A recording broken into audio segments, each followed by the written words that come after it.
Was America founded on slavery? The answer is brought to you by our sponsor, USCCA. Are you confident you could defend your family against an attacker or home burglary? Do you know your rights regarding home defense? If not, USCCA has all the information you need. Go to carry365.com for their complete concealed carry and defense guide. One of the most uttered myths regarding the United States is that it was founded on slavery. This statement is used to justify everything from affirmative action to federal transfer payments to low-income minorities. It's used as a scapegoat for elevated levels of black crime and for black educational underperformance. It is also a wild overstatement. Slavery was, of course, a grave moral evil. It was also common at the time of the founding. The United States did indeed tolerate slavery, and the southern states fought for the continuation of slavery during the Civil War. But virtually all countries in human history also supported slavery during that time, including African countries shipping Africans to the Americas in chains. The first European country to ban import of slaves to its colonies was Denmark in 1803. Britain only outlawed the Atlantic slave trade in 1807. The United States passed legislation banning the new importation of slaves beginning in 1808.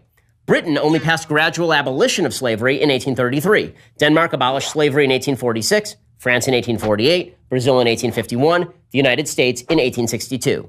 To pretend that the United States was unique with regard to slavery would be historically ignorant. Many nations continued to practice slavery well into the 20th century. Saudi Arabia only abolished slavery in 1962. From its founding, the United States tried to come to grips with slavery and phase it out. The state of Vermont was the first sovereign state to abolish slavery in 1777. During the debate over the Declaration of Independence, Thomas Jefferson wanted to include a provision that would have condemned King George III for, quote, waging cruel war against human nature itself, violating its most sacred rights of life and liberty in the persons of a distant people who never offended him, captivating and carrying them into slavery in another hemisphere, or to incur miserable death in their transportation hither.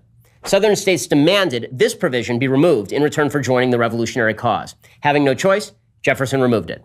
The Constitution of the United States is frequently seen as enshrining slavery, but the so-called 3/5 clause was actually an attempt to do the opposite. The whole question of popular apportionment rested on whether to count slaves fully for purposes of representation. To do so would have put the slaveholding South at a significant advantage. They would have counted slaves in their population, not allowed them to vote, and then used their increased representation in order to re-enshrine slavery.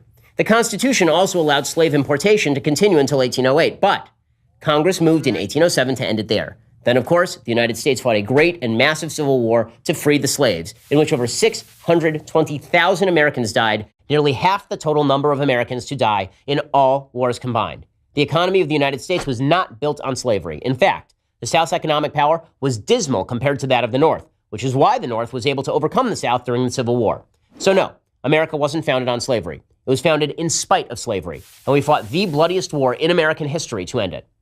Remember to check out carry365.com for USCCA's complete concealed carry and family defense guide.